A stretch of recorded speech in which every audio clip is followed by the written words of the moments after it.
LAC के नजदीक चीनी सेना ने एंटी टैंक मिसाइल तैनात की है। एंटी टैंक मिसाइल पीएलए की तिब्बत मिलिट्री कमांड को मिले HJ-12 weapons portable anti tank missile system है HJ-12। HJ-12 के इस्तेमाल के लिए एक ही सैनिक काफी होता है। HJ-12 की तैनाती यह भी हिंदुस्तान के लिए बहुत गहरे मायने रखती है। सुमित, क्विकली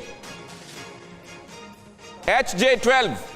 लेकिन निश्चित तौर पर दिनेश, अगर आप मोटे तौर पर देखें कि लगातार चीन ना सिर्फ अपने इंफ्रास्ट्रक्चर को बढ़ा रहा है बल्कि पिछले एक साल में उसने बातचीत के इस दौरान अपनी आर्म्स एम्यूनिशंस को भी बढ़ाया। अगर आप तिब्बत ऑटोनोमस रीजन के अंदर देखें तो वहां पर कितना ज्यादा चीन ने ना अपने जो एम्यूनिशंस है, अपने इक्विपमेंट्स को और तेजी से बढ़ाया। लाइट टैंक्स कह लीजिए, अपने मिसाइल सिस्टम कह लीजिए, S-400 की बात कर लीजिए, तो सारी चीजें इसलिए क्योंकि चीन जानता है कि इन इलाकों में भारतीय सेना की पकड़ बहुत ज्यादा मजबूत है। एयर डोमिनेंस हो या फिर हाई एल्टीट्यूड वॉरफेयर हो, इसके अंदर भारतीय सेना बहुत मजबूत है। तो यही वजह है उन कैपेबिलिटीज को मैच करने के लिए वो तैयारियां बहुत जोर शोर से कर रहा है। पिछले एक साल में कई इनपुट इंडिकेट करते हैं दिनेश कि कैसे चीनी सेना ने अपने परमानेंट स्ट्रक्चर्स वहां पर बनाए, वहां पर अपने इक्विपमेंट को बढ़ाया, अपने आर्म्स एम्यूनिशंस को बढ़ाया और लगातार रोटेशन किस तरीके से वहां पर अपने सोल्जर्स की कर रहा है। और इधर साथ में WMCC की बातचीत भी, ये गजब का चाइना है जिसको हम देख रहे हैं। लेकिन तिब्बत में ड्रैगन की साजिश ताशकोरगन में वहां क्या दिखाई दे रही है, आइए आपको इधर लेकर चलते हैं, ये अहम जानकारी देते हैं। और जरा देखिए,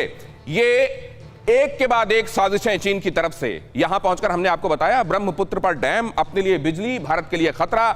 भारत, सिर्फ भारत नहीं, पर्यावरणविद भी इस बात को लेकर चेतावनी दे रहे हैं। आप जानते हैं कि आगे नदी कई न जाने कितने सारे लोगों की जीवनदायिनी नदी है, इसकी धारा मोड़कर अपने लिए बिजली बनाने का काम जो कर रहा है चीन, उस पर हम आएंगे। चीन पर अब कुदरत का कहर कैसे बरस रहा है। लेकिन आप जरा यहां पर देख लीजिए, ये पूरा जो आपको दिखाई दे रहा है, ये देखिए, बुरांग काउंटी नया एयरपोर्ट, टिंगरी काउंटी यहां पर भी नया एयरपोर्ट, निंगची जिसके बारे में अभी ऑगस्टीन साहब बता रहे थे, यहां हाइड्रो पावर प्रोजेक्ट, खैर वो तो एक जो है वो अपने लिए बता रहा है कि हम ये 3 जॉर्ज डैम से भी ज्यादा बिजली यहां पर तैयार करेंगे।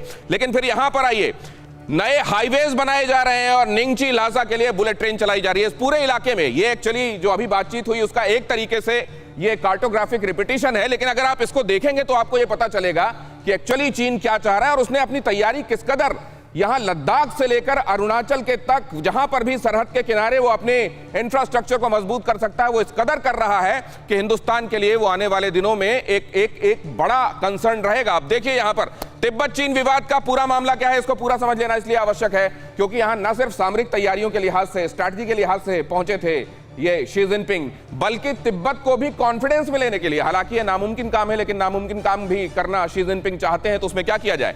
तिब्बत चीन विवाद का ये पूरा मामला क्या है, चीन और तिब्बत के बीच बरसों पुराना विवाद। चीन का दावा 13वीं शताब्दी में चीन का हिस्सा था तिब्बत। मुझको लगता है पूरी दुनिया को ये बता सकता है कि एक जमाने में वो चीन का हिस्सा हुआ करती थी। चीन के दावे को खारिज करता है तिब्बत ने कहा है 1912 में तिब्बत ने खुद को स्वतंत्र घोषित किया था और 1950 में चीन ने तिब्बत पर हमला कर दिया। 1951 में एक समझौते के तहत तिब्बत चीन का हिस्सा बना। चीन की संधि को नहीं मानते हैं दलाई लामा। आप जानते हैं दलाई लामा यहां पर हैं हिंदुस्तान में और यहां से एक गवर्नमेंट इन एग्जाइल यहां से चल रही है जो तिब्बत में ऑपरेट करती है। दलाई लामा का भारत का कनेक्शन वो भी मैं आपको जल्दी से बता देता हूं। दलाई लामा ने चीन पर जबरदस्ती संधि का आरोप लगाया। वो 17 पॉइंट जिस फॉर्मूले की बात करते हैं वो 1955 के बाद चीनी विस्तारवाद के खिलाफ प्रदर्शन होने लगे। पूरा तिब्बत चीन के विरोध में आंदोलन करने लगा। मार्च 1959 में दलाई लामा को बंधक बनाने वाला था चीन। सैनिक के वेश में दलाई लामा ल्हासा से निकलकर भारत पहुंचे थे। भारत सरकार ने उन्हें शरण दी, चीन ने विरोध दर्ज किया।